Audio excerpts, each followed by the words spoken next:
Good evening, everybody. Welcome to another edition of Complete Sports Media's podcast. I'm your host, Darren Campbell.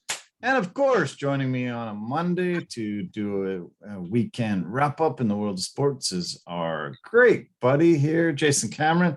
Hey, man, you're looking good, and I heard you're feeling good. Body's starting to get into better shape, and the recovery's coming along. How's that going?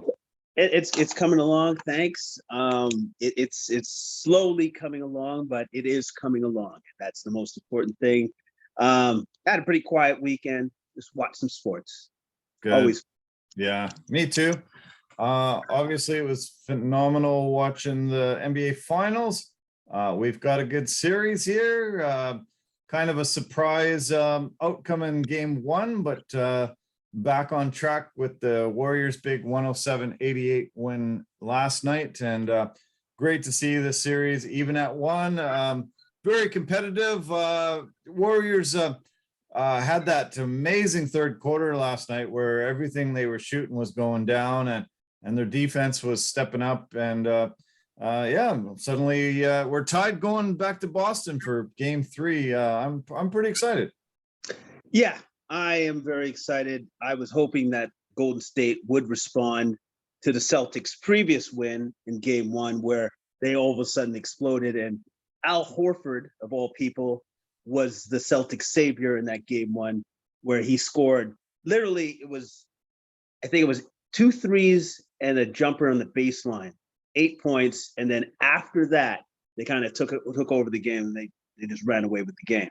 Yeah. And then Crawford was the high scorer in that Game 1 with 26 points, 6 rebounds. But the one thing I was super impressed by in their Game 1 victory was the fact that Tatum wasn't anywhere near the leaderboard in scoring. Yeah. He actually had a horrible game shooting, but a lot of other guys picked up the slack for him, which was Derek White, 21 points, Smart with 18 points, and Brown with 24 points, and with Crawford with 26. Man, that's very balanced scoring across the board for the Celtics. So it was a great win for them. Yeah, that was really a strange script. You'd think with Tatum not shooting well, Boston would have a hard time winning because obviously he's their best scorer and has been all season. But he became the facilitator. They were double and triple teaming him, 13 assists, so he changed his game, and it was great for Boston to be able to pull out a win without him shooting well. But the script was flipped quite a bit last night's game, and even though it was a 2-point game at half, the Warriors came out and they broke a record. 35-14 was they outscored Boston in that third quarter, the highest margin between scores in the Warriors history, which kind of blew my mind. That was that was just the telltale difference. Everything they were shooting was going down. They had more turnovers. Boston had more turnovers than field goals, and the defense was just stepping up really well for the Warriors. Yeah, the defense was stellar for them that night, and I was super impressed. I was very impressed with their defensive pressure that they kept up with the Celtics all game, and then the Warriors did their typical third quarter where they pulled away, and they stayed. Then they kept it that way. Yeah, they sure did. Yeah. I want to go back and talk about my weekend a little bit more. I just can't get enough of sports. Typical weekends, but this weekend was a bit special. It was my birthday yesterday, and so I really wanted to be just immersed in sports, but it was really weird. A lot of things kept coming up to sort of try to derail it. We had tickets for the Canada soccer game. They were supposed to play Iran, and that game got postponed or canceled. And so then we decided, okay, what are we going to do? And we saw that the Vancouver Canadians were playing a game at Matt Bailey Stadium. And so we ended up getting tickets for that. And then they said, oh, it's going to rain, so that game's going to get canceled. So then we heard that Canada soccer reversed and was able to get Panama to fly in to have a game against Canada at BC Place. And then that game got canceled. And so then we went to Nat Bailey Stadium, and we were there a little bit early for the game. And suddenly they made an announcement that this game has been postponed. We're going to just postpone it for an hour or two until we can get the field dry. So we sat there for a little while, and they said today's going to be a double header once we get going. And so we waited a while. We had the best seats in the house, right behind home plate. Awesome, having some drinks and having some peanuts and, you know, the usual. But we waited quite a while before we saw any baseball. When they have double headers now, they condense the game from 9 innings down to 7. And so we got to see the game, and then they said, oh, we're going to take a break, pretty long break before we start up the second game. So we left and we went to watch the Warriors game, and had a great evening doing that. But yeah, it was just crazy how so many things were just conspiring against us to try to see some live sports. And but we did get a game in, which was great. That's good. Perseverance is key. Persevered, and then finally something went your way. Yeah, crazy. Yeah. The Canada soccer team has decided to go on strike. They said that they're not being paid their fair share, and a lot of things that have occurred since they qualified for the World Cup have not been to their liking, and they've decided to use their veto power, and they canceled some training sessions. They canceled these games, and there is a game scheduled for Thursday this coming week, and nobody knows if they're going to take the field or not. It's kind of looking bad on Vancouver a little bit. It's looking bad on the national team, which is, you know, received a ton of praise for making the World Cup for the first time since '86, and it's a big fiasco right now. It's not fun to watch all these fights going on. That's interesting because, like, there's so much positive press right now around the team, and now the team feels like they're being slighted by the government, which is not good. Yeah. So, to me, it's almost like, is there nobody mediating this? Is there nobody here to try to figure this stuff out before it actually gets to a point of no return? No. Because if you look at it from the outside looking in anyways, it looks like they could possibly threaten even going to the World Cup, period. Yeah, this is crazy. Yeah, this is the time where they're supposed to be getting ready for the World Cup, getting some training in, playing some opponents. They're you know, people that they're going to be playing in their qualifying group all had games this past weekend against other opponents, and it's starting to become a mess. And this is, you know, this is crazy because this is the first time that people have really been united across the country in whatever it's been, 25 years, 30 years or something like that, since, you know, people have been really excited about the direction of this team. One thing that I've been kind of angry about is for this qualifying, Canada is supposed to get about a $10 to $15 million payout from FIFA for making the World Cup, and Soccer Canada wants to give them about the men's team about 10% of that, and they earned this. They were the ones that are getting it. If they didn't qualify, Soccer Canada wouldn't be receiving this money, and they only want to hand out about 10% of it to the team, which seems just outrageous. I don't know why the national team's not getting 75, 80% of it, you know, and divvy the rest up to the other teams out there. But really bizarre, really too bad. And it was a black mark on this past weekend for sure. That seems odd. Yeah. That you would not like have a fair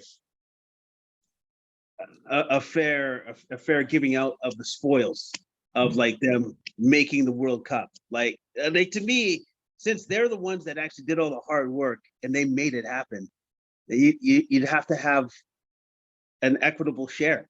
of getting that money. Yeah. That the players should anyways. And if anything else, that money should just be put towards the fact that this is going to be given to you guys to take care of you. Yeah.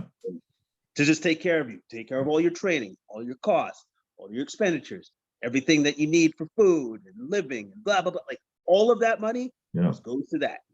Yeah. Boom. And then they don't have to worry about the government actually have to always infuse money because the money's already there. Yeah. Yeah.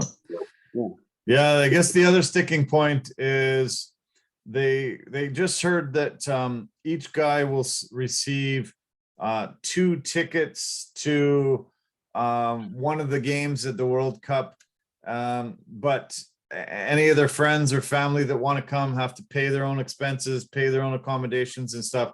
And almost every other soccer nation gives about 8 tickets to each player and pays for certain family members and close friends and stuff to be able to fly over and support them, be there for them. So yeah, they're a little mad about this. They said they really want to have those close family members there, and they shouldn't be out of pocket thousands upon thousands of dollars just to come support their kid. I guess COVID really hit our country harder than I thought. That they can't even afford that. Our country can't afford it. Yeah. It's like, hey, I was thinking of bringing my parents to the game. You think I get no, buddy? Parents? Yeah. No. Especially when they're about to get a $10 to $15 million check from the organization. It's outrageous, and I don't know. We'll see if this gets sorted out, but it was it was tough. It was tough. The other thing that we found out while we went to the Vancouver Canadian games was they've had a few games this year already, but finally we got to go. It was 963 days between games at Nat Bailey Stadium. So a really, really long stretch there. And there was a lot of talk that, minor league teams like that rely so heavily on gate revenue and all the sponsorship money and stuff like that to be out of commission for almost 3 years. Really good to see them back, and please go out and support the Seas. Great day out, really fun, and I'm so happy that they're back playing, and we had a blast there.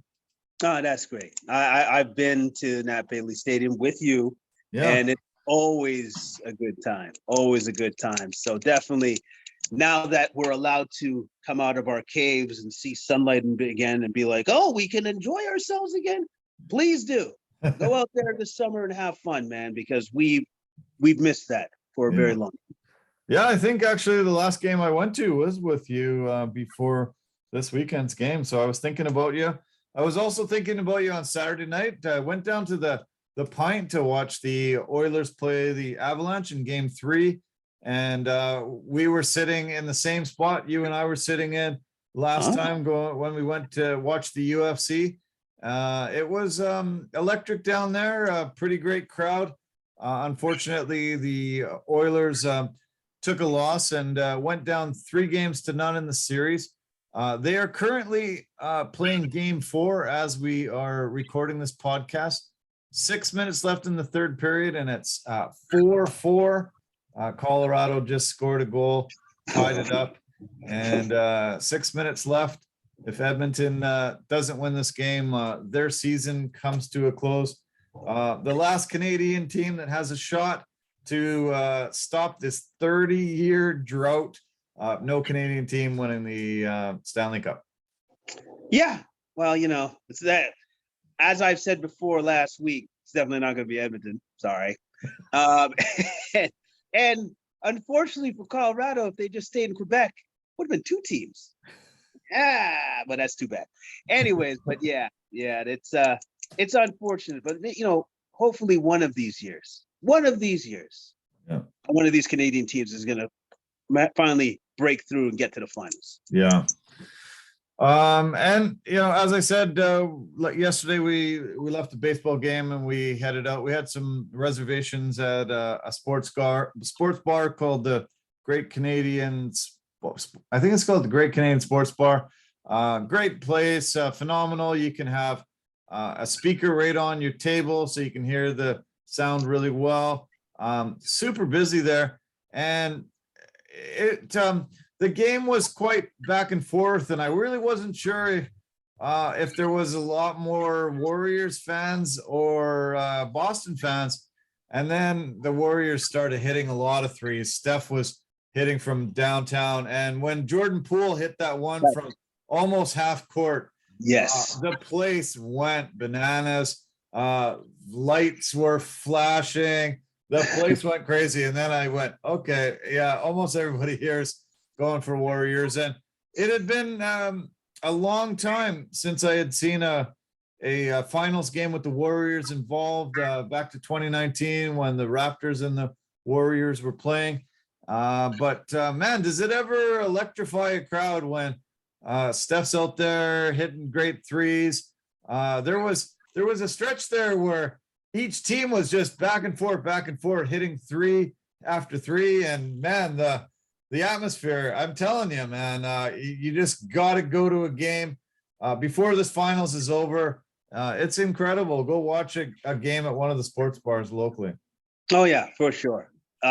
Because when Jordan Poole, I believe he hit 2 threes in a row, and then it was ended with that 39-foot dagger that he hit. And then a quick aside, I believe Mark Jackson was on the call that night. He was one of the guys in the playoffs that's hit a three farther than Poole did that night, which was 40 feet. It was just a football.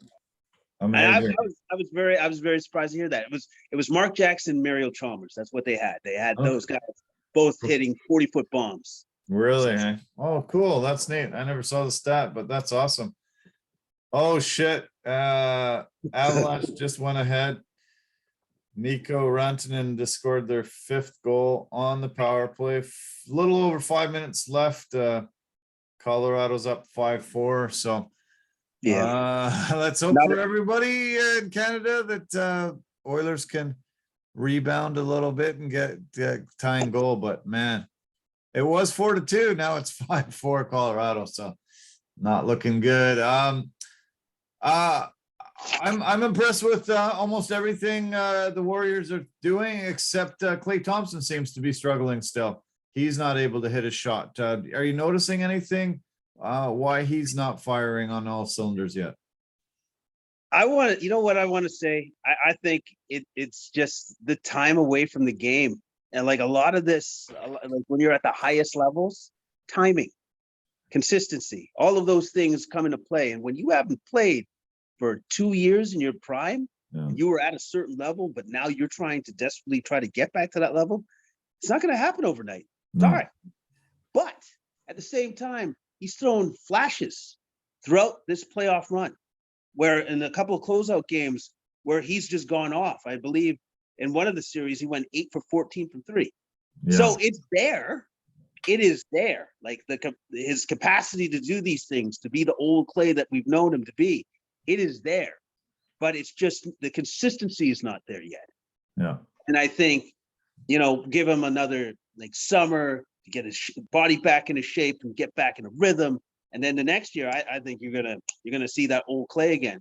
He's just desperately trying to get there right now and help the team any way that he can. Yeah. And I think honestly, he had a horrible game the last game against the Celtics in Game 2. I think Game 3, he's gonna come out gangbusters. I think he's gonna have a big game in Game 3. Good to hear. Hopefully that's true. Great to see the Mitten back. He had suffered a broken elbow May the 3rd, missed the majority of these playoffs. He came out to a rousing ovation, and great to see Gary Payton II back. He was very missed, and I really loved seeing him back out there. He did a great job. 25 minutes, had to get his legs under him, but I thought he did great.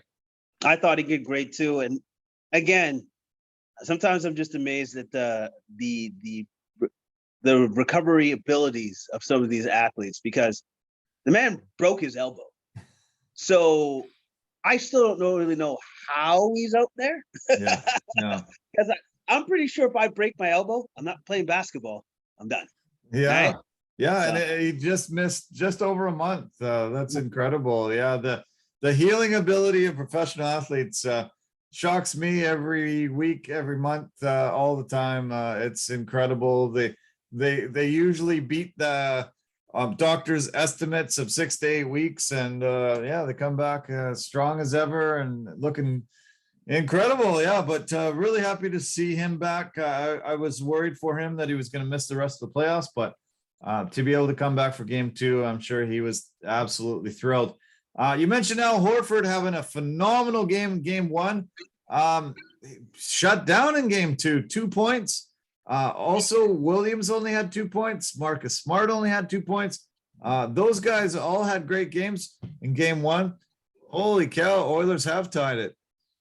Oh man, it's 5-all. 3 minutes, 22 seconds left. Huge 5th goal. Let me see what happened here. They really don't want to lose. Amazing. Okay, they turned over the puck. Draisaitl. Looks like McDavid passed back to Draisaitl. Wow. Holy cow. The Coliseum there in Edmonton is going nuts, man. It is going nuts. 5-all. Whew. Wow. They really don't want to lose. They really don't want to lose. This is great. This is really great. That first game was 8-6, and that was just an incredible game. And this one's shaping up to be one of those classics too. 3 minutes. I would wager a guess that the next goal wins. So I'll try to keep one eye on it. But as I said, Horford, Smart, and Williams, 6 points combined in the entire game. That was an amazing defense and an amazing change by Steve Kerr and the Warriors. Well, this series is definitely going to be about adjustments, and they made a great adjustment. Like Draymond, whenever I noticed when he was guarding Al Horford personally, he was up on him, no airspace whatsoever. And I thought that their aggressive scheming against these guys that really hurt them in game 1, that paid off. That really did. Yeah. Like their defensive scheming against those 3 guys really paid off. And then also too, on top of that, Smart and White didn't make shots. Right. Didn't make shots either. So yeah, that's true. Yeah. It compounded upon each other, and then all of a sudden, now you have the Warriors win by almost 20. So yeah. Draymond's doing Draymond things again, getting into it with Grant Williams quite a bit, receiving his 4th technical. I was starting to think, that might mean a suspension, but it's actually 7. If you get 7 technicals, a flagrant 2 counts is it flagrant 1 that counts for 2? Flagrant 2 counts for 1. So he still has a little bit of wiggle room there. But what do you think of his battle with Grant Williams constantly last night? That's the thing about Draymond. He's a player that has to live on that edge, on that line, for him to be completely effective, for him to be what he needs to be for his team. I'm not surprised at it. I think at certain times, Draymond has to remember to tone it down and not cost his team, because I believe that actually happened to him, I want to say the 2016 finals, where he got kicked out. Yeah. That's something that they do not need. They do not need that from Draymond in this finals. He's too instrumental to the team to win. Yeah. I believe he knows that. I believe he understands that. I hope he doesn't make the same mistake as he did in that finals, because of that mistake may have cost them a championship. Yeah. So hopefully he learned from that and knows you can push, but don't push too hard, or else then you're going to cost your team. Yeah. Okay. What do you think? We're going to see game 3 back in Boston Wednesday night. Who do you think wins game 3 and takes a little bit of one more step towards a championship? Warriors. Yeah. I think they go back to back. This is a gutsy call on my part. I understand. I know. But I think the Warriors come back, and I think they play just how they did in game 2, possibly even better. And I think Clay will definitely be better in game 3. Nice. That's why I'm calling the Warriors win. Yeah, hope you're right. I can't wait. It's nice that there's an extra day in there. Everybody can get healthy, keep rested. Should be a hell of a game, and I'm sure looking forward to it. It's been a competitive final, and that's what we were hoping for after the 2 conference finals didn't sort of you really didn't look come together as in a very competitive matchups, but this final's looking great. So okay, I want to make some mention of some coaching maneuvers. Quinn Snyder resigned as the Utah Jazz coach over the weekend. Pretty much shocked the world. 8 seasons there, a lot of success in the regular season, playoff bursts almost every year. But he decided to walk away from that franchise. Were you surprised by that sort of late move by him? You knew that some changes had to happen. And I think there's still going to be some major changes because now they have to make a decision on where the team is going to go, what direction they're going to go in. Because I think with the construction of this roster right now, it's not good enough. Yeah. I think we can now make that assumption that it's not good enough. And we never know what's going on behind the scenes, right? Yeah. And then so maybe Quinn already had it in, through his other channels that he was going to be gone anyways. So he decided to bow out gracefully before that actually happened. Yeah. Right. And then because with the direction that this is a major crossing roads for the Utah Jazz. Do they keep Rudy Gobert or do they let him go? And then they go in a completely different direction like that. There's a lot of question marks with this team that need to be answered. And then now also too, they need another new head coach and another head coach that they need for the philosophy of the team so that they can go forward and be even better than what they were for the past couple of seasons, because they've been very successful over the regular season into the playoffs. So yeah, but like I said, it's not good enough. It's not where they want to be because they want to be championships, and the team roster is not there yet. Sure. Heard that Mike D'Antoni is meeting with Michael Jordan this week for the Hornets head coaching job.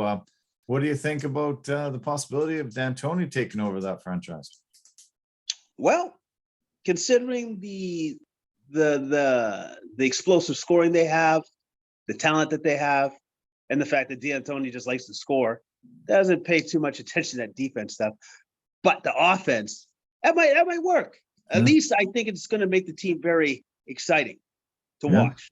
And so, I thought you would be excited about it. I think it's kind of the right personnel for him and his run and gun style. And it might be fun.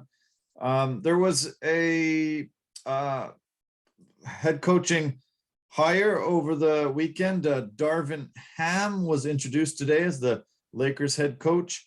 They said that Juwan Howard was offered the job right off the bat, and they said it was his job, nobody else. They weren't even going to interview another candidate. He turned them down. He said he wants to stay in Michigan. He's coaching his 2 sons coming up this year, and so he doesn't want to leave for that. That would have been interesting. But Darvin Ham, kind of a strange direction. I didn't think that's where they would the Lakers would go. I thought they would get a higher profile guy, and but they decided to go with that direction. Well, here's the thing. I don't know too many of the high-end coaches are looking at the Lakers job and saying that's the job I want. Right. I think they're looking at it going, oh, look at that roster. and then on top of all of that, all of the egos and personalities that you have to deal with that roster, and the fact that AD, is he going to be around? When's he going to get injured? Because that's actually the question. It's not if he's going to get injured. When is he going to? How long is he going to be going for this time? Right. Is he going to be able to play at least half the season? maybe a third. Like, you can't really depend on him. And No. then also too now with the Russell Westbrook thing, where you can see there's been a deteriorating of skills, but he still thinks, but he is still Russell Westbrook. He's just not at the Russell Westbrook level that we've seen before in years past. Sure. He's not there anymore. Yeah. And the team is not very good right now. It's not very good. It's not a great situation to walk into. And I think Juwan Howard probably looked at that and said, I'd rather coach my sons. I'm out. Yeah. That Right? was amazing. Yeah. Instead of taking the high profile Lakers job and reuniting with some of those guys, LeBron played with him before, but no, he wants to stay coaching his son. So yeah, we'll see how Darvin Ham does. I think it's a mess there. They got to do something, probably blow that team up and get a lot of different guys in there. Yeah, and I believe Darvin Ham will do the best of what he can with what he has. Yeah. But I think he's going to be limited. And this is going to be a weird thing to say, but I don't think his voice will be the loudest voice in the locker room. Right. And which will be problematic too as well. Yeah. Speaking of LeBron, he was just announced over the weekend that he's the first active athlete to become a billionaire. That was a goal of his, and he's been talking about it for many years. He actually was just said that his net worth is over $1 billion. He made from May of 2021 to May of 2022, he made $121.2 million. Second highest paid athlete in that time frame. Lionel Messi made $130 million from May to May this past year. LeBron has made $385 million in salary in his 19-year career. He's made over $500 million in investments and endorsements. He just sold a stake in his production company called Spring Hill. And he's made big money, a lot of very, very wise investment moves. And he also has 3 homes, 2 in LA worth combined $60 million and a $10 million home in Akron. But the first active athlete to become a billionaire, pretty cool. It was neat to read the article. And the king, the 4-time champion, is a billionaire. Huh. That's interesting to me, but that he says he's the first active athlete to meet like $1 billion, because I didn't think that was true, to be honest with you. I thought it was Tiger and Floyd Mayweather have actually done the same thing, and they were active and did it too as well. But you know what? It's the king, so I'm not going to go against him. All right. So he made it. He's a billionaire. He deserves everything that he's gotten. He's earned all of that. He's exceeded expectations from when he even came into the league to where he is right now. And the fact that he's still playing at the level he's playing at is utterly ridiculous. It doesn't even make any sense. So all I can say is hats off to LeBron. You know, like he did it. He did it. He made it 10 finals, 4 championships, maybe one more, maybe somewhere, somehow before he retires. Who knows? But he's been incredible. Yeah, he sure has been. And it's wild to see that. But you're right. I think you're very right. I think Tiger and Floyd both probably reached that point at some point already. But I don't know. I don't know where. I don't know. Yeah, well, something to look into a little deeper, I guess. Yeah. Well, hey, I just remember how Floyd was making $300 million a fight for a while there. So I'm like, I remember that. All right. Yeah. But he was probably spending, 200 million, 15, 20 million a day. Like, maybe he just kept creeping up and then spending it, and keep creeping up and spending it. And Tiger, divorcing, and Tiger might have been about that right there, and all his shenanigans. Both those guys have had some troubles keeping their money. Yes, they have. And Tiger's had some troubles avoiding, like, golf clubs being thrown at him and stuff like that. So yes, there's these other extraneous things that may have necessitated him not making it to $1 billion. But again, to LeBron, congratulations, you did it. You did it. And so, and his scope of power in basketball and just in sports in general, it's just going to keep growing. He's going to be he's like Michael Jordan already. Yeah. And that's who he is. So we've hit overtime, intermission right now, in the game 5-all heading into the overtime period. And I'll try to update you.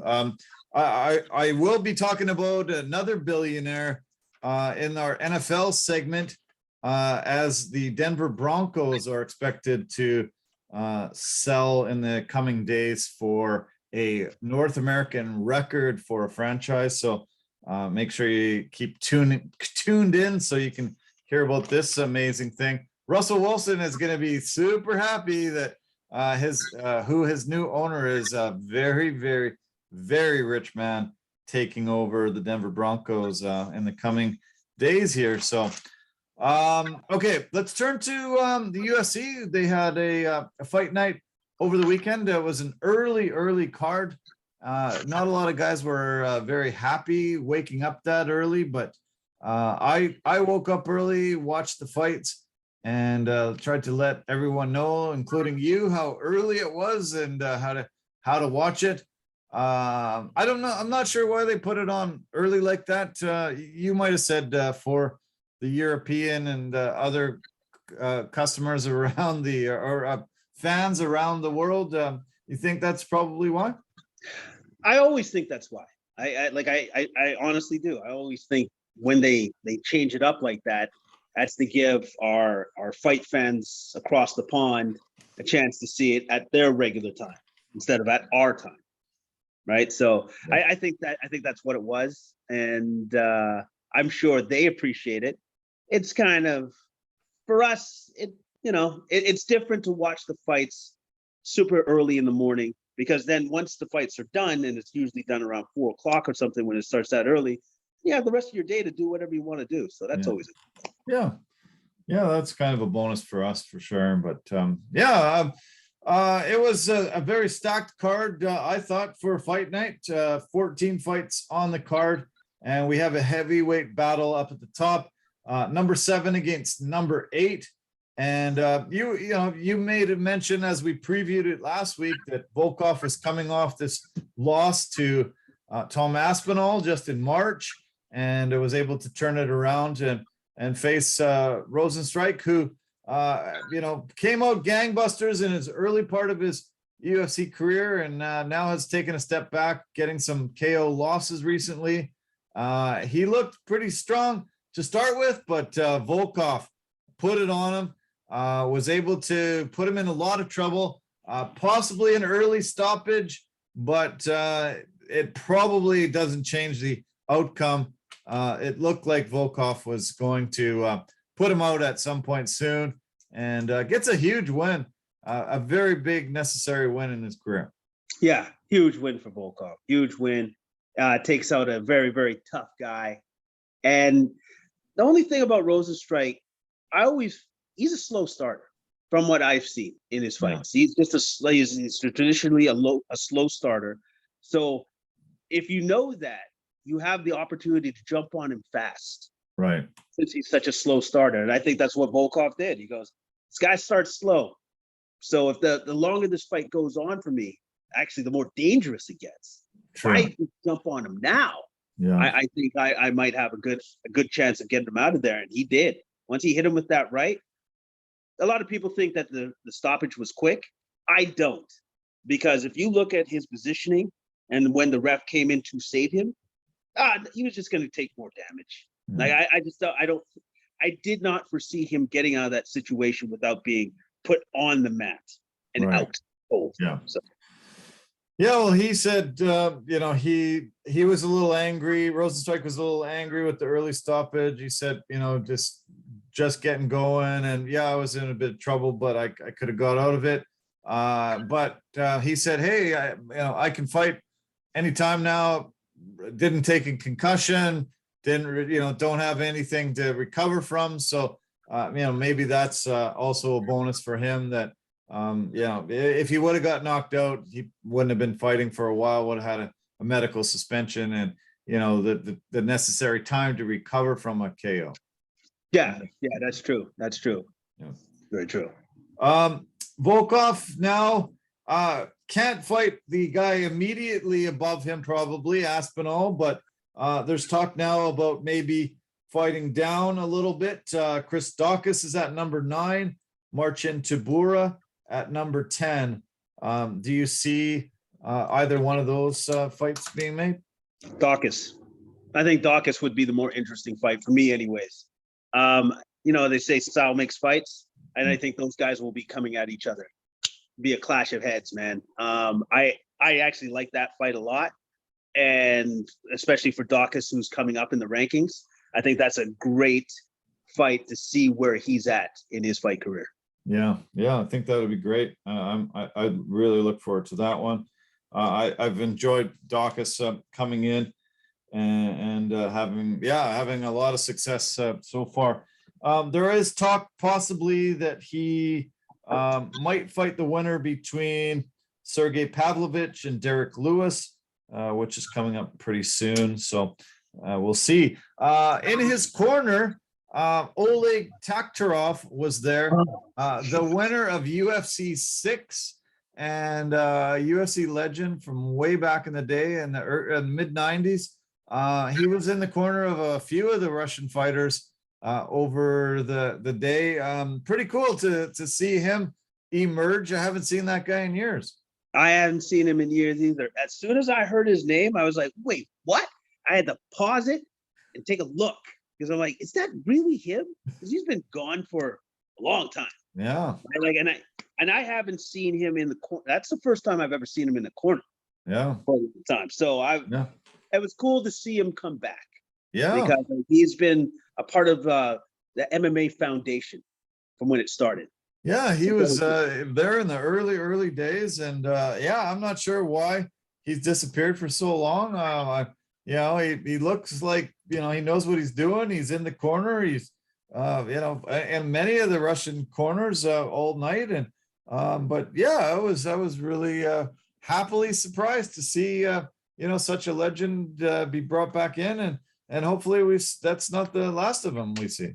I hope not, because I would like to see more of him in these corners, giving his advice, and it's just cool to see a legend back in there, back in the game. Yeah, that's great. Okay, let's talk about the co-main event. We've got the undefeated fighter Movsar Evloev against Dan 50K Ige. This was not very close. Evloev is really dominant. It's going to take a very, very tough fighter to knock him from the undefeated ranks. And he kind of just made Ike's face look like hamburger, just pounded him and really was dominant in this performance. Kind of was dominant all around. Like Ige's actual best round was in the second round. But you could argue that Evloev actually won that round too as well, because he definitely won rounds 1 and 3. His grappling was vastly superior to Ige's. Got his back all the time and threatened with the rear naked choke quite a bit throughout the course of that fight. It was a very dominant win by Evloev, and back to the drawing board for Ige. Yeah. Some of those flying knees by him too were landing, and Ige was walking through them, but holy cow, athleticism that he was showing, amazing movement, really crisp shots. I think this guy's going to be trouble. I think he's going to be moving up the ranks very soon, and look out. This featherweight division has been put on notice. Oh yeah, it's been put on notice, and I would imagine that Evloev would have taken Ige's 10th spot, so now he's in the top 10 finally. Long road. Yeah, it's a long road up there. He called out Arnold Allen. Don't see Allen taking that because he's right near the top of the division, possibly up very soon for a title shot. But He did shoot his shot, as they say. Yeah, I liked it actually. I liked the call out because he is undefeated. He is on the move up in the rankings. And I thought, you know what? Call out a big name. It's a good idea. Yeah. I heard today there's two possibilities. If it's not Arnold Allen, Bryce Mitchell and Giga Chikadze as possible opponents for him next. Both great opponents for him. Both would do great for his career. Yeah, I like both of those. I like both of those possibilities for matchups for him. Me too, yeah. The fight of the night was the fight just previous to the co-main. Lucas Almeida and Mike Trizano, they both got $50K for fight of the night. Almeida, just a finisher. He's just coming in on his UFC debut and was able to get a huge knockout. Very, very, very impressive. Yeah, very impressive. Took him out in the third. I believe he hit him with a left hook, huge, and then ground and pound finish. But as the fight was going on, he knocked him down, I think, once in the first and once in the second, too. So there was definitely, for me anyways, there was a power discrepancy in their strikes. Almeida was definitely getting the better of Trizano as the fight was wearing on. And I guess it was only a matter of time until he finally connected with a huge shot that put him down for good. That was it. That's all she wrote. Great fight, though. Trizano was game, but Almeida had his number on this one. Yeah. Almeida got rocked early in the first round, and he wobbled a bit, but it was a little too late for Trizano to take advantage. Almeida went into this corner, and his cornermen were like, "Hey, you can kick this guy. Do it. Just unleash it." And he did, and he came out and he landed a few bombs and was able to get the knockdown. A massive left that led to that knockdown, ground and pound, and then boom, Mark Smith came in and stopped it. Very great UFC debut, and nice to get a KO win. He was confident too. He said he's going to clear out this division, and a lot of people made some big money if they called the KO. $800 off $100 bet. So Vegas didn't think that this was going to end by KO by Almeida. Yeah, somebody made a lot of money. Wish that person was me. That was awesome. That would be nice. Yeah. That would be great. We've just witnessed the Colorado Avalanche sweeping the Edmonton Oilers with an overtime goal. They have won 4 straight to advance to the Stanley Cup final against either the Tampa Bay Lightning or the New York Rangers. And the Oilers look pretty sad. They're about to do the handshake as they do after series ended. And quite the shocker. Did not expect Colorado to sweep out the Oilers. No, I don't think anybody did. But at the same time, Edmonton's got to be pretty happy with the way their their season actually ended, because they were there was a possibility they weren't even going to make the playoffs, and then they did, and they got that far. So I think Oilers fans should look at that and be like, "That's a successful season. That's a great season. That's a great run." Yeah. Are you? You're never going to lift the curse, eh? You're just going to run it until the day you die. Edmonton's never going to win a cup. I'm pretty sure I said when I die, then you're allowed. So, like, all I can say to Edmonton fans is I probably only got about, 50 more years, 5 decades. And then you guys can win. They'll probably win like another 4 or 5. Is that great? Just got to wait till then. So what is that, 2072 or something like that? Anyways, I'll be great here for you. Awesome. Oh, great. We just lost. I just saw all the Oilers fans just turned off the computer, turned off their phones.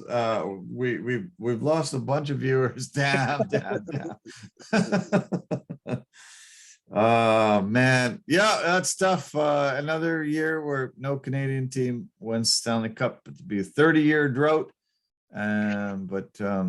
Colorado Colorado went through some tough times. Were able to rebuild and have put together an amazing team. And they're my pick to win the cup. I'd be shocked if they didn't take the cup this year. Okay, let's fly through a little bit more of the UFC here. The fight previous to the Trezano Almeida fight, Karina Silva got a submission win right near the end of the first round. She also got 50K. Killer looked phenomenal in her UFC debut as well, and pretty nice to have a 6-fight win streak and get 50K for her troubles. Oh yeah, that's fantastic. That's the way that you want to see it end. And also too, Silva looked great. She had a great jab, out wrestled her, and definitely when she locked in that Darce choke, that was all over. That was in super tight. Very impressive. That was only the second woman to ever win in UFC history by a Darce choke. Tatiana Suarez is the only other female that's ever been able to do it. And yeah, it was only 5 seconds left in the round. I would have been screaming to Paulina to not tap, but she probably would have went to sleep if she didn't. Yeah, she was going to go Betty Bye. So she decided, instead of me waking up and going, what happened? Or where am I? She decided to tap. But great win by Silva. Great win by Silva. Okay, speaking of 50K, the fight before that one was another 50K bonus, went to Odie Osborne, the Jamaican sensation. There's 4 Jamaicans in the UFC, and this was an amazing, great performance by him. Another big victory, and yeah, great to see him come in. I really like this guy. Very fun to watch fight and to listen to after the fight. Yeah, he's quite the personality, and he's obviously quite the fighter too. Hit Adeshev with a huge counter check hook, round and pound finish, made it look easy. Yeah. This was the 6th fastest KO in flyweight history.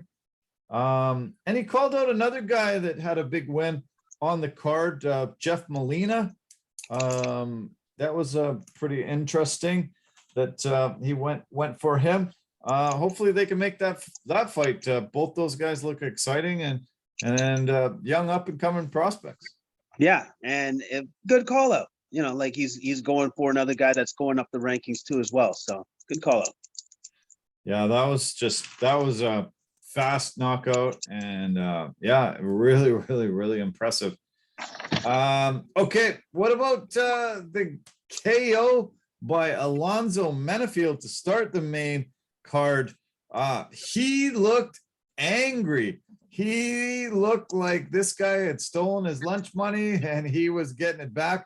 That crucifix that he got him into was just incredible. And once he just started raining down those elbows, Herb Dean had to jump in there and save the guy. Menefield always looks so big, powerful. Once he got in that crucifix, though, it was just a beginning of the end. It was over. It was over. Like he was just kind of inching himself into place for him to properly drop and rain down those elbows. And once he started doing that, I'm like, ooh. You know, when you hear that, the sickening thud. I love it when Bisping says that. The sickening thud of the elbow to the skull. Yeah. Hearing that over and over again, I think Herb Dean goes, okay, I think that's enough of you taking that kind of abuse. I think this fight is over. But I did love Menefield's approach to the fight. I thought it was very well thought out. I thought they had a great game plan, which was throw your strikes, go into the grappling, take him to the ground, and win that way with his superior power and strength. Because he definitely outstrength Zorov on the ground. Yeah, there was quite a fight afterwards between the corners, between these two guys. It wasn't letting it go. Menefield said that this guy actually cheated on his record.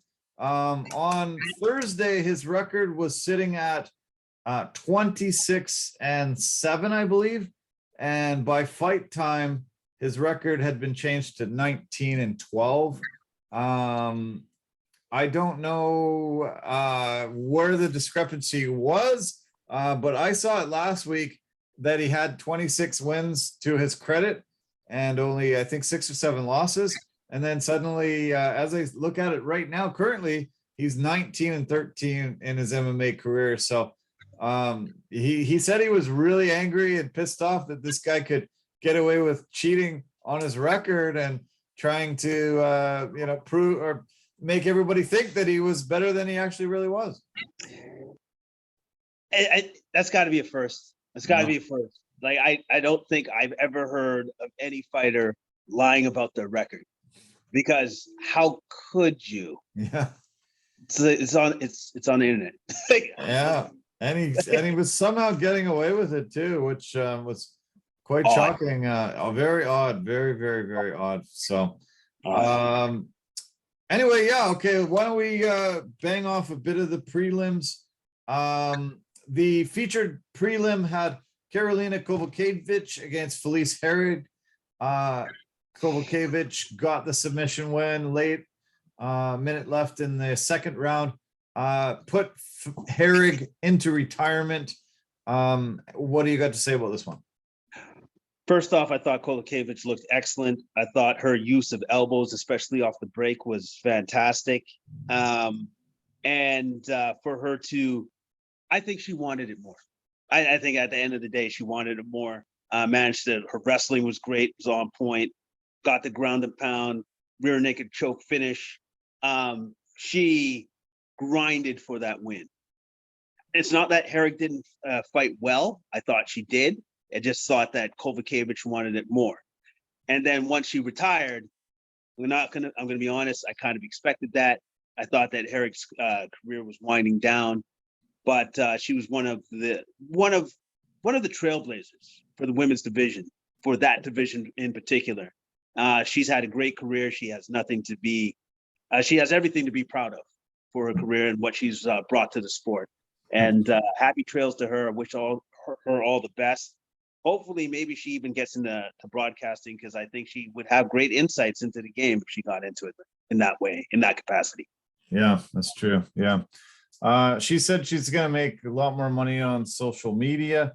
We've heard other women say that as well, make a lot more money with the OnlyFans account and things like that. But yeah, you're right. She is a trailblazer, one of those original girls that came in at the start when the UFC allowed women for the first time. And yeah, I knew that probably Kowalkiewicz was going to take her out, and this might be the last that we see of Felice in the octagon. And yeah, she made it official. Good luck on your post-fighting career. Yeah, I think yeah, she could do great commentary. There's a lot of things that she could make a lot of money with, and I think she'll have a great life after her fighting career. Okay. Yeah, we're running out of time here, but I did want to mention Damon Jackson. The Leech looked really good. Dan Argueta came in, undefeated fighter, and Jackson just was able to show his superior grappling skills and ruin the debut, and put a blemish on Argueta's record for the first time. Yeah, Jackson looked great, and he did it in his typical way of grinding, pressure, grappling. Yeah, Jackson really took it to Argueta. Yeah. Tony Gravely got a huge knockout, very quick, over Johnny Munoz. Very impressive. I like this little guy, and yeah, he's fun to watch, and he got a really quick KO. Yeah, he got a huge quick KO. It actually took me a while. I had to rewind it because I was just like, what? Wait, what did he hit him with? Because it was such a short right uppercut. Like, it was just, there was a lot of movement there. But the fact that the guy dove in to try to take him down and he hit him at the same time, hey, that's momentum. It was a great knockout, great timing on the punch. Great win by Gravely. Yeah, man, was it ever short? Like, it was just from here to here, like just the littlest shot, but just perfectly placed. And as you said, I guess the momentum of his head coming in and the shot to it. But yeah, I know, even like you know, the commentators were like, what happened there? What did he hit him with? You know, they were shocked too, and we all had to watch it a few times to see what what caused the knockout. There's been quite a bit of social media talk about Jeff Molina. He got a decision victory over Zhalgas Zhumagulov. Molina opted to wear the Pride shorts that the UFC had offered. The ringside girls were wearing Pride shirts. This is Pride Month. Molina wore those shorts and has taken a massive amount of negative backlash, social media. He said the hate has just been outrageous. He went on social media a couple times himself to explain, you know, why he wore the shorts, and he can't believe how much people are hating him for it. It was pretty disgusting to hear a lot of the things that have been said about him. It's discouraging to think that we're still there. Yeah. You know, like it's discouraging to see that. Like, it's like, yeah, you think we've made all these strides within society, more accepting in society, or maybe not. Yeah. And then we saw a really amazing debut from Rinat Fakhretdinov. Really great over the only Greek fighter on the roster, Andreas Michailidis. Got a decision win. He looked great in his UFC debut. And Aaron Blanchfield got a big submission win over JJ Aldrich. And she called out the winner of Jessica Macy Barber. I think that will be a hell of a fight. Anything else that you want to mention that we haven't? I think we got it. Nice. We got it. Nice. Okay, why don't we just preview UFC 275? It's from Singapore this coming Saturday. We've got 2 titles on the line, and also a rematch between the fight of the year candidates Weili Zhang and Joanna Jędrzejczyk. But let's talk about the main event. Glover Teixeira, 42 years old, from Brazil, taking on Yuri Prochazka, the 29-year-old Czech, coming in to try to dethrone the old man. What do you think we're going to see in this one? I think we're going to see fireworks. I think you're going to see 2 guys just come after each other, especially when it comes to Yuri Prochazka.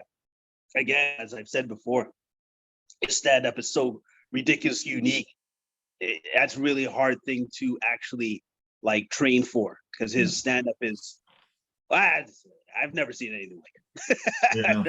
And I don't think anybody else has either. Like, it is ridiculously unique. He has strikes that come from odd and different and weird angles. He's going to be a very tough fight for Glover. I actually predict that Yuri's going to win this. I think with his age, the fact that like he hits like a train, and all of these other things that he has going for him. And Glover has the experience. He's been battle tested, but I think this time around Yuri might have a little too much for him. Yeah, I think you're right. I think it was an amazing story for Glover to get the belt on his second opportunity, and get the belt at 42 years old, the oldest champion in the sport. I think maybe this is biting off a little more than he can chew, and this is only the 3rd UFC bout for Prochazka. Not too many guys get this opportunity at a belt that quick, but I think when anybody really watches Prochazka and sees how he fights, they know that we're seeing an amazing guy that could be considered one of the best pound for pound fighters very, very soon in the sport. Yeah, like the guy has amazing stand-up, like amazing. I saw one of his training videos where he was training for this fight in particular, hitting a tree Like he's hitting a tree, Wow. punching and kicking a tree. And I'm just like, okay. So he's taken a page out of Rocky and decided to go into the backwoods and train. He's taking this pretty seriously. Pretty cool. Yeah, pretty neat. Yeah, can't wait to see that footage. Okay, Valentina Shevchenko, another title defense in the women's flyweight division against Talia Santos, the Brazilian. Should Shevchenko really keep in mind that both Amanda Nunes and Rose Namajunas have recently lost those belts? Nobody was expecting Amanda to lose against Juliana Pena, and she did. Do you think that she could possibly take her lightly and lose? I'm going to say this. I don't think so. I think Valentina is the ultimate pro's pro.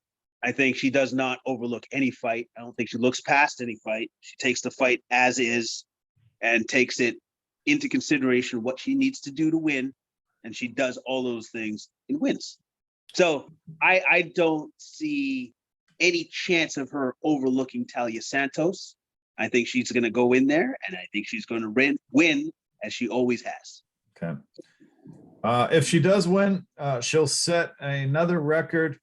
This record will be for the most title defenses of a UFC bout. She is currently tied with Ronda Rousey with title defenses, and yeah, she goes into the record books with a win here. One fight that I'm super excited about, that I can't wait for, is going to be on the prelim card.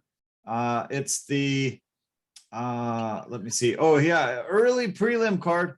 Andre Fiallo against Jake Matthews. Fiallo has won 6 out of his last 7. This is his 8th fight in the past 16 months. And Matthews has won 6 of 8. And both of these guys are bangers. For the welterweight division, I think this fight, yeah, has fight of the night written all over it, even though we've got a couple of title fights and the rematch between Weili and Joanna. Yeah, I think you hit the nail right on the head. I think that particular fight could be one of the best fights on the card by far and away. Myself, I'm looking forward to seeing the rematch of Weili Zhang and Joanna. I'm looking forward to that fight again. I'm looking forward to seeing them redo that and put on another epic match. I wish this was a 5-round fight, not just 3 rounds. I wish they would have made it a 5-round fight, because you know, these two went into battle in 2020 fight of the year. Both landed almost 200 strikes apiece. Do you think there's any way that they can live up to how good that first fight was? Do you see them having an epic battle again like that? I'll tell you what I don't see. I don't see them doing what Rose and Carlos Esparza did. That's what I will not see. All right. So thankfully. So I think there's a possibility that they could get to that epic level again. But as long as they both ladies put in their best, which I know they will, it's going to be a great fight. It's going to be a great fight regardless. The fight that is right before that is Rogerio Bontorin against Manel Cape. Definitely put some money on a finish for this one. These guys always finish fights. Bontorin has 16 finishes in his 17 wins. And Cape has 16 wins in his 17 wins, and Rogerio has 14 finishes in 17. Bontorin has not won in 34 months though. So he is very hungry. He had 3 losses as well as a disqualification. They was found to have some drugs in his system on one of these. So he's dying for a win. But in flyweight, I don't usually talk about finishes as much, but these guys finish fights when they win. Yeah, they do. They finish fights. They have immense power for like that weight division, and it's going to be a great fight. And I really, really enjoy watching Manuel Cap fight. He's a very technical striker. I like the way he fights. Yeah. The fight to start the night on the main card has Jack Della Maddalena from Australia against Ramazan Ameev. Maddalena has 11 straight wins, and Ameev has won 9 out of his last 11. Jack hasn't lost a fight in over 6 years, so yeah, it should be a tough opponent.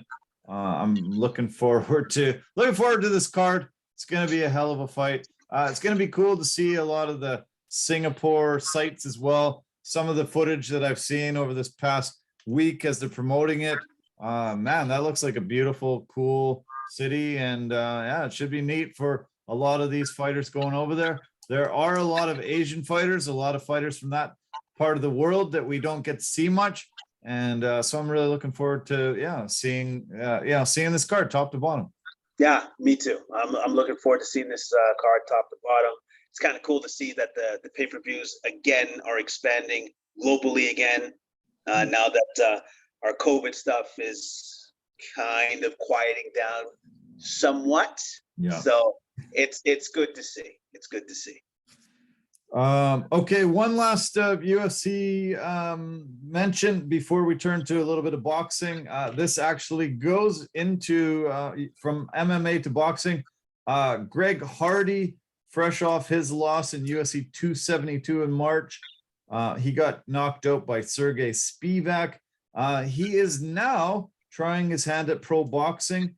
He will be fighting in Florida coming up on the 8th of August. No opponent named yet, but he will be now entering the boxing ring instead of the octagon. I guess the Prince of War has to try something going back to the drawing board. Yeah. Well, his Achilles heel was clearly his grappling and his wrestling. He never quite got that part of the MMA. So maybe this will be a good transition for him. Yeah. I think it's smart. Probably should have went there right in the beginning. Wasn't able to pick up the grappling game very well, and that was always where he was falling off. Okay, there was a big fight on the weekend. This was from the Marvel Arena in Melbourne, Australia. George Kambosos Jr. Was defeated in his defense of the title, beat by Devin Haney, unanimous decision in a 12-round battle. Kambosos won his belt against Teofimo Lopez at MSG last November, kind of shocking the world there. But he was dethroned. Now Devin Haney owns all 4 lightweight belts and was able to move to 28-0. Impressive performance. Got the victory there. Feel a bit sad for those Australian fans cheering on their hero, but Haney came in and beat the hometown boy. Yeah, he came in, did his work, and looked impressive while doing it. But now you literally have the potential for greater fights now that Devin Haney has stepped into this, because now you have Kambosos, you have Devin Haney, you have Teofimo Lopez. You got a lot of guys in there where there's going to be the potential for a lot of great fights coming up. So I'm actually kind of looking forward to this. I love it when belts change hands, because it just means the competition is that tough. It's that hard. Yeah. Lopez is scheduled to fight next against Pedro Campa August 13th. He lost his split decision to Kambosa. He's had some serious injuries though. He actually tore his esophagus against Kambosa, almost died. They said that night in that fight. Once he recovered, he had to have elbow surgery in February and surgery on his hand in March. But he's scheduled to fight next August 13th against the Mexican fighter Pedro Campa. Wow. It's amazing how much damage he took in that fight where he could have lost his life. Yeah. We always have to remember that these combat sports is no joke. It's no joke, man. No. And I hear that Errol Spence Jr. and Terrence Bud Crawford are on the verge of signing a deal to fight in October. Huge bucks is on the line. They're trying to figure out how to divvy it up. This will be for the 147-pound title, the welterweight division. Spence has 3 belts, Crawford 1. Something people have been just clamoring for so many years, and it looks like it's right there. It's on the verge. We're going to finally see them fight this year. You know what? The one thing I really love about this fight, as long as it does get made, it actually gets made, that these guys are actually fighting each other in their primes. Yeah. Nobody's past it. These are 2 upper echelon, best of the best fighters fighting in the prime. That's what everybody, any boxing fan wants to see. Yeah. And I couldn't be happier. And this will probably be the biggest fight. This might be the biggest fight of the year. Yeah. I think it probably will. Something super anticipated, and there's been too many times where they've been trying to make these fights happen while the guys are in their prime, and then it doesn't materialize, and then years later they finally get it on. But it's when they're past their prime, and it's something that everybody's left disappointed. But it looks like they finally figured it out. One of them had to become a free agent to make it happen, because the 2 rivals weren't ever going to make the match happen. Luckily, one of them decided, he wanted to make it happen so bad that he left his promotion arm. And I'm excited. I sure hope we get to see this year. And you know what? I don't know which fighter is the one that left their promotional team, but I wish more fighters would do that. I wish more fighters would take the risk and say, no, man, you represent me. I've told you what I want you to do. You don't want to do that? That's cool. You're not part of my team anymore. This is getting me. Because at the end of the day, if you're a real champion, you want to just fight the best of the best to prove how good of a champion you actually are. To prove the fact that you just don't duck anybody. Yeah. That's a champion. Yeah, that's a champion. You're right. Exactly. Okay, let's finish with some NFL talk. As I mentioned earlier, I wanted to talk about a billionaire who just is about to buy the Denver Broncos. Rob Walton, one of the Walmart heirs, is expected to buy the Denver Broncos for $4.5 billion, making him the richest owner of a professional franchise in the US, and by far the largest price ever paid for a North American sports franchise. Pat Boland's family is finally selling it. He passed away in 2019. He bought the team in 1984 for only $78 million, and now it's worth $4.5 billion. Must be nice to be a family member of Pat Boland's and getting to split that kind of money up. I think it's unfortunate that he passed, but I'm sure the family's just like, all right, let's get rid of this team. Yeah. That is a nice, huge, big payday from a guy that's probably just going to be just like Randy Moss, straight cash, homie. Here you go. Yeah. $4.5 billion. And as I mentioned, Russell Wilson's going to be happy. He became the Denver Broncos quarterback this offseason, and they will have a lot of money to make things really, really nice in Denver. As I said, this will smash the American record for the highest price ever paid for a sports team. The Brooklyn Nets were sold in 2019 for $2.35 billion. That's the most before. The highest NFL team that was ever bought was David Tepper bought the Carolina Panthers in 2018 for 2.275 million. So almost double is being paid for this team. Supposedly there were billionaires fighting it out with billionaires, trying to outbid each other.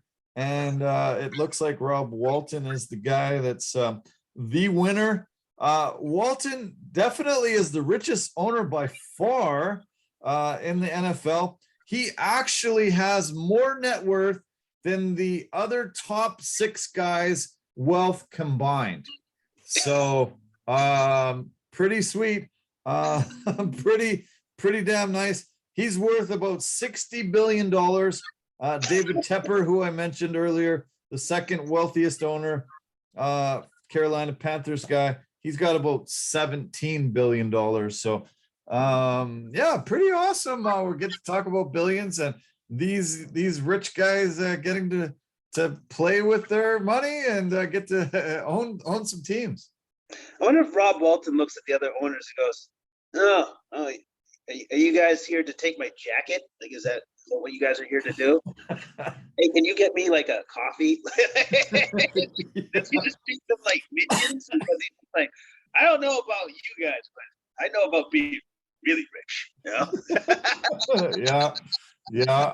I look forward to hearing some of the funny comments and stuff coming out of some of these owners' meetings, because you usually hear some pretty wild stuff. But yeah, this guy coming into the picture, he's gonna just dwarf every one of them. It's hilarious. Yeah, no, he's gonna be like, "Oh, what? You guys need to borrow some money? I'm gonna do some money." It's awesome. So great. Okay, speaking of money, speaking of guys getting richer, Aaron Donald was signed today to a 2-year, $60 million extension, the highest paid non-quarterback in NFL history. The Rams decided they needed him. Defending Super Bowl champions, was able to wrap up the MVP and bring him back in the fold, guaranteeing him that he's going to be there for the next couple seasons. And yeah, he already had a huge contract, but they even upped it even more today. Yeah, he kind of, deserves all of that, since he's like the best defensive player last year, the last couple of years. Yeah. He's an absolute menace on the defensive side of the ball. You need to double team him literally every time. And if you didn't pay that guy, out of all the guys on that team, you didn't pay that guy, sends a very bad message to the rest of the locker room. Yeah. Because you're saying that he's not worth the money. How can one of the best defensive players we've ever seen of our freaking generation not be worth that money? Yeah, no kidding. Exactly. Yeah. Like I think the Rams literally were like, I don't think we have a choice here. I don't think we have a choice. We have to do it. Gotta do it. Yeah, gotta do it. Glad it came together. He was threatening retirement, and I really started wondering if he was going to walk away. And it's tough to see guys walk away at the height. We were talking about guys in their prime in boxing. It's tough in the NFL when guys walk away, retire. I do have 3 retirements to mention. These 3 guys retired this past weekend. All of them had pretty lengthy careers comparatively. For most of the NFL guys, leave a lot early. We're talking one guy 17 seasons, another guy 19 seasons, and another guy 13 seasons. First guy I want to talk about is Frank Gore. He retired. He signed a 1-day contract with the San Francisco 49ers, where he played his first 10 years. He will walk away after a 16-year career, and the number 3 rusher in yardage of all time. He had 9 seasons of at least 1,000 yards, 500 yards in all or more in all 16 seasons, 5 Pro Bowls, 16 over. He finished exactly 16,000 yards, just behind Emmitt Smith and Walter Payton. 81 rushing touchdowns, 484 catches for an additional 4,000 yards and 18 touchdowns. what an amazing career for Frank Gore, and good to see him go out where he exactly wanted to go out. Yeah, amazing season. Actually, if I remember correctly, Frank Gore is one of those rare human beings that was able to, I have no idea how he did that, but I believe he blew out both patella tendons in his knees and still played a 16-year career. Jesus. That to me is unfreaking believable, because I've had a patella tendon tear. I know what that feels like. That's amazing that he can play professional sports for that long with those kind of injuries. Incredible. Yeah. Yeah. He was a warrior, such a battler. And, you knew you could count on him every Sunday. He was just such a stud. Amazing career. And I think Hall of Fame. He's got those numbers that you look at and think, wow, he's up in the upper echelon amongst some of the greatest of all time. Yeah. How could he not be? Like you said, just look at the numbers. Look at those numbers. I'm like, yeah, that guy belongs in Camden. He's going. Yeah. The other guy I want to mention, 17-year career, called it quits this weekend. Ryan Fitzpatrick, many call him Fitzmagic, 17 years, 35,000 yards, 223 touchdowns in 166 games. Man, it's crazy how many franchises he played for, and 39 years old, he's decided to finally hang him up. Fitzy had a great career. Like he was a journeyman quarterback, but he got his time in the sun in some of those teams that he played on. Hats off to him. Hopefully he has a great career after his playing career, but the man had a really nice career and made himself a lot of money. Yeah. Listen to all the teams he played for. This is crazy. St. Louis Rams, Cincinnati Bengals, Buffalo Bills, Tennessee Titans, New York Jets, Tampa Bay Buccaneers, Miami Dolphins, and the Washington football team. He bounced around, but everywhere he went, when he got an opportunity, he played great for the first little while. And a fun guy to watch. Very, very great personality, and I look forward to seeing him. Hopefully he gets into broadcasting in his second career once he's done. Okay, and finally, speaking of the 49ers, their center Alex Mack is retiring after 13 NFL seasons, 7 Pro Bowls, 3 second-team All-Pro spots. He was named to the Pro Football Hall of Fame all-decade team of the 2010s, 204 games at center with 3 teams. He worked with Kyle Shanahan in all 3 stops, finished in San Francisco, played with Atlanta and the Cleveland Browns. Very hard to replace. It'll be tough for the Niners to find such a stalwart guy. He's able to anchor that offensive line for 13 years, and he has decided to hang him up. Hey, a great center, great numbers too. He poured in everything that he had into the game. Had nothing more to give. Yeah. So it was time for him to hang it up. So great player. Great player. And finally, a coach has decided to call it quits. The oldest NFL head coach in the history of the league, Romeo Crennel, walked away after 39 seasons as an NFL coach, 50 years altogether coaching, 74 years old, and has finally decided to call it quits. He won 5 Super Bowls, 2 with the Giants and 3 with the Patriots. He didn't have great numbers as a NFL head coach, but phenomenal guy. Everybody loved him, and he was able to do so much with so many teams on the defensive side of the ball. Typically spent the last 9 seasons with Houston, and a lot of guys that he coached took to social media today and wished him well, said one of the greatest guys ever. And 50 years coaching, 39 in the NFL. That is amazing. That's longevity. That's the definition of longevity. 50 years, 50 years coaching. That is a lot of players that have gone through your system that you've coached personally and that you've seen succeed. And I'm sure that everybody's just like, oh, wow, I actually thought you were never going to retire. Jeez. Yeah. All right. Yeah. So happy trails to him. He's earned all of this. He's earned his time off, his time in the sun. Yeah. I think this comes on the heels of training camps open, mini camps open for about 11 franchises today. Many more as the week progresses. A lot of these guys finally realize that they just don't want to go and take the abuse anymore, and they want to walk away from the sport. But what a weekend! What a lot of legends that just decided to hang them up right on the eve of another NFL season. I'm glad we had a chance to mention them all. Yeah, I'm glad we had a chance to mention them all too, and give them their time that they rightfully deserve.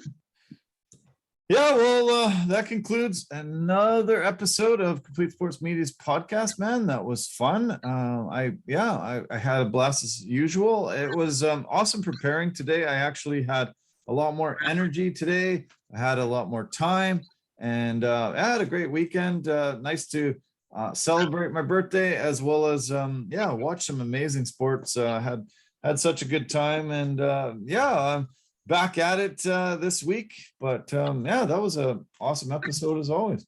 Yes, it was fun as always. And if I hadn't said it before, I would say it now. Happy belated, buddy. Thanks. Happy belated, man. So hey, I know you had a great time, and I know at some point in time here in the future, we'll go and have that birthday beer that I do owe you. Okay. Nice. All right. Sounds good. All right. You're on. Let's do it. Okay, man. Well, have a great week. Good luck with your shoulder, and keep in touch. Let's text a little bit on Wednesday during the Warriors' big win. You got it. Will do. Okay. All right. All right. Good night. Take care. Bye for now. Good night.